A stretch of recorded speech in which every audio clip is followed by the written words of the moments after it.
Welcome to Must Reads. I'm Alice McKenzie, and I direct the Perkins Center for Preaching Excellence at Southern Methodist University. Must Reads is a series of interviews with authors of books in the field of homiletics over the past few years that we feel are very important for preachers to know about. And so today, my guest is the Reverend Dr. Joni Sancken. Dr. Sancken is an ordained pastor with Mennonite Church USA. She has served churches in Indiana and Pennsylvania. We'll have to talk later about whether we've been some of the same places, because I'm from Pennsylvania too. But she is currently the professor of homiletics at United Theological Seminary in Dayton, Ohio. But as of January 1st, 2024, she'll be joining the faculty of Vancouver School of Theology as the Butler Chair in Homiletics and in Biblical Interpretation. So congratulations. Thank you. And you're moving to, as you know, one of the most beautiful places in the world. So yes. Wonderful. So thank you so much for being with us today. Dr. Sancken, I've asked to talk with us. She's the author of several books, most recently focused on homiletical responses to trauma. And she's joining us to talk about her latest book, which is called All Our Griefs to Bear, Responding with Resilience After a Collective Trauma, published in 2022 by Herald Press. So Dr. Sancken, thanks so much. And sad to say, your book could not be more timely. When day by day we have reports of terrorist attacks and hate crimes and natural disasters. In the introduction to your book, you talk about how we can't really use the word unprecedented anymore. Right? Because how many times can we use it before it just becomes a meaningless term? Right. It really feels like trauma is like one of the words of our age. It's really beginning to feel that way. Exactly. And I appreciate the elegant organization of your book. You talk about what is trauma, what are the effects on individuals and communities, and then you move to three practices. So I'd love to sort of look at that flow of thought and start with what is trauma as you're defining it in the book? The way that I'm defining trauma is it's a set of body responses that are a response to something that exceeds our ability to process it. So one of my favorite authors, Resmaa Menakem, talks about it being too much, too fast, too soon, and that it just overwhelms our abilities. And that often our bodies will naturally kind of work through a traumatic response, but it starts to become problematic when we get stuck in those body responses. And the responses can be things that impact our ability to sleep, our ability to digest food, our ability to interact with others, our worldview. There's often like a heightened sense of arousal because cortisol is surging through our systems. We're caught in this moment of fight, flight, freeze, but we're stuck there. It's like we can't move through what our bodies need to move through in order to kind of let go of that energy and let go of that tension. And having that constant sense that trauma is immediate and that stress is just ever present, a life-threatening stress is ever present, is really corrosive. It's corrosive to us physically, emotionally, relationally. It's in every way. It's our bodies are not meant to be stuck in that situation. Right. And then there are, as you point out, there are analogous collective symptoms, like you talk about the sort of the tearing of the social tissue. Yes. And the erosion of trust was a big theme as well. Yes. I mean, one of the things that we see when trauma happens on a social level, it's important to understand that collective trauma is different than just a bunch of people who have experienced trauma. There's a kind of a larger sense of zeitgeist or spirit that can almost impact whole societies. And some of the big things that I've witnessed, I feel like in the last number of years, is there's both centripetal and centrifugal forces. So we're being both pushed together, like there's a sense of we're all in this together, but then there's also this sense of pushing apart that can happen where we feel very isolated, very splintered, very fragmented, very polarized. And I think we've experienced both of those things as collective society in the last couple of years. Right. And so as I'm reading your book, it seems like you're offering some practices with biblical roots and contemporary relevance to increase the likelihood that a community will pull together rather than fly apart. So yes, talk a little bit about those. Yeah, there's a lot that communities can do. I mean, we're not supposed to be powerless. This is something that I feel like God made our bodies so that they would respond in this way, but we've also been given tools so that we're not stuck in this corrosive set of patterns. So the practices that I explore in the book are lament, storytelling, and blessing.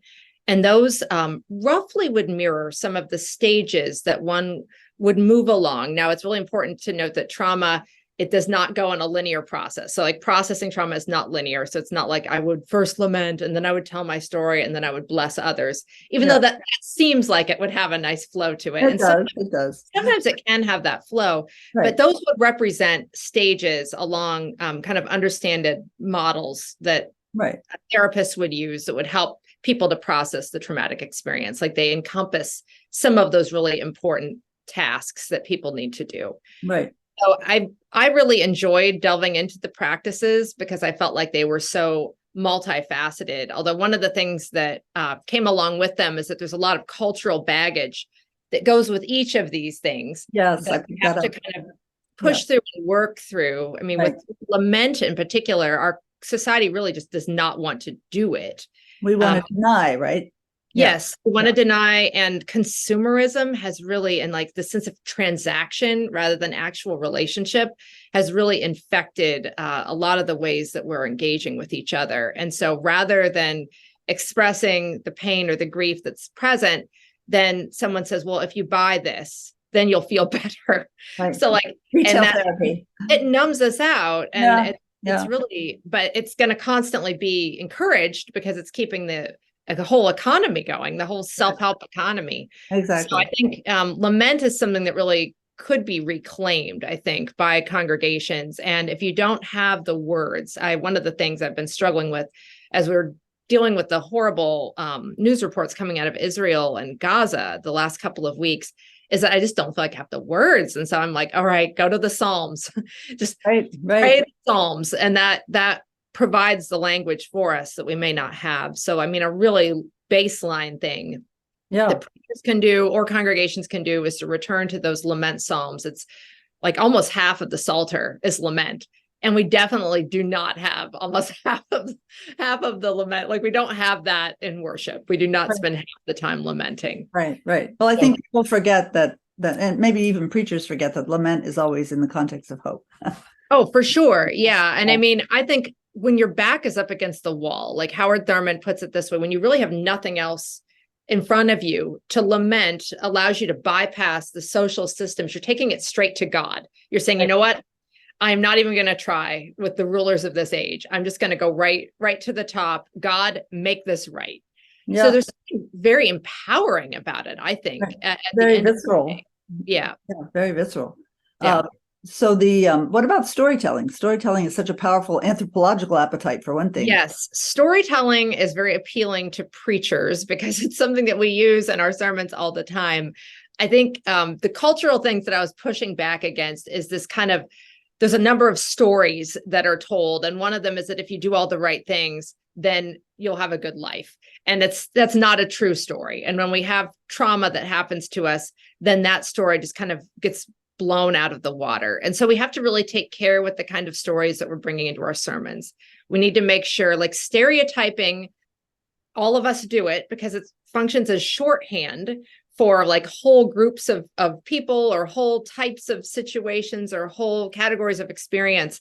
But when it comes to trauma, I think it can be not helpful because it kind of feeds into that sense of black and white thinking or splintering that we may already be tempted to do because our selves are just so caught up in the traumatic stress that we're not able to kind of view someone as a whole person. I mean, we painfully see this unfolding right now in Israel and Palestine and here as people are responding to that violence there.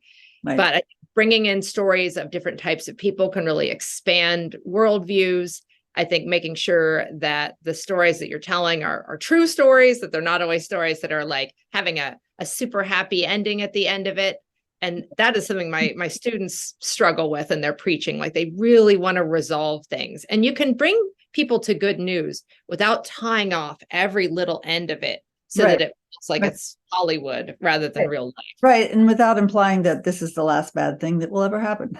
but more Yeah. Oh, for whipping, sure. whipping Yeah. them to the next. Yeah. Now, what Yeah. about, go ahead. Oh, no, go ahead. Blessing, the last thing. I mean, Yeah. I think blessing it was a gift for me. Like, this was something I had not really looked into a whole lot. I knew I wanted to engage with it because the whole idea of being like #blessed is just so nauseating and so hard for people who are in the midst of a terrible season. It's so harmful. It is so terrible. And it's often conflated with just very surfacey, imagey things, like that it looks like you have the perfect life. And I think the more we live our lives online, the more there is this kind of veneer that we're all living with. And that blessing is not about that. Blessing is about God's love that is both with intention poured out on us, but also indiscriminately poured out on creation. Right. I'm thinking about all my Methodist friends with the prevenient grace and this idea that there's sort of just grace that's just out there. And I feel like blessing taps into that. And that blessing can be engaged verbally, like we are kind of channeling God, and that we're envisioning the world as God intended it to be. So there's something eschatological about blessing, but it can also be very tangible. I mean, I think great for life transitions. Our family is in the midst of transitions, and we've talked to a number of pastor friends. We would really like an opportunity to bless like this move, to bless our house as we're leaving it for the next people who will live there. I feel like the more that you can bring that kind of energy into it and call upon God's presence, I think it's beneficial for us in a wide variety of ways. Right. I think it can put positive and negative transitions in a theological context. Well, and to understand, it was super beneficial for me to see that blessing also does not set aside kind of the experience of suffering and brokenness. Right. Klaus Westermann talks about blessing being hidden in the cross, that there's a sense of a hidden nature where we trust God's presence, even if we don't see it. And that is also part of blessing as well. And that in scripture, a lot of the figures who are blessed also have immense suffering, Jesus being a primary example. That's right. So I think it's helpful for us to have that in our mind, and also for people to understand that a blessing isn't something that, okay, if I do good acts or if I pray to God, that then I can put my prayer quarters in the God machine and that then a blessing will come rolling out to me. It doesn't work that way. And I think that's something we can work with at all ages. I mean, it seems like it's a very primitive way of understanding a relationship with God. I remember during the pandemic talking with my children that they would be like, but I prayed that COVID would go away. And then this morning it's still here. And they were it is so frustrated about it. And I was like, it's so much more complicated than that. But God doesn't just turn on a dime. I mean, that we don't want a God who functions that way. That would be so terrifying. Yeah, for sure. But I think a lot of folks in our congregation are also in that space, especially when they're wounded and experiencing pain, that it's hard to kind of keep that expansive sense of who God is toward us in mind. And that hidden sense of blessing, I think if that is part of how we understand, if we have a more fully developed theology, I think it equips us for when we do experience terrible things. Right. Well, I appreciated the sort of the gleaming thread that goes throughout the book of the the path from crucifixion to resurrection, and you're making that central. And that's I think that's going to be very helpful for the whole audience of your book, which I take to be clergy as well as congregations. I can see a congregation in a small group reading this book. And again, the title is All Our Griefs to Bear, from the beautiful What a Friend We Have in Jesus. And it's by Joni Sancken. And all viewers, immediately, you need to have access to this book. And it's extremely helpful. And thank you so much for giving time to talk about it. And we await your next book. No pressure. Thanks. Oh, and all good wishes. Thank you.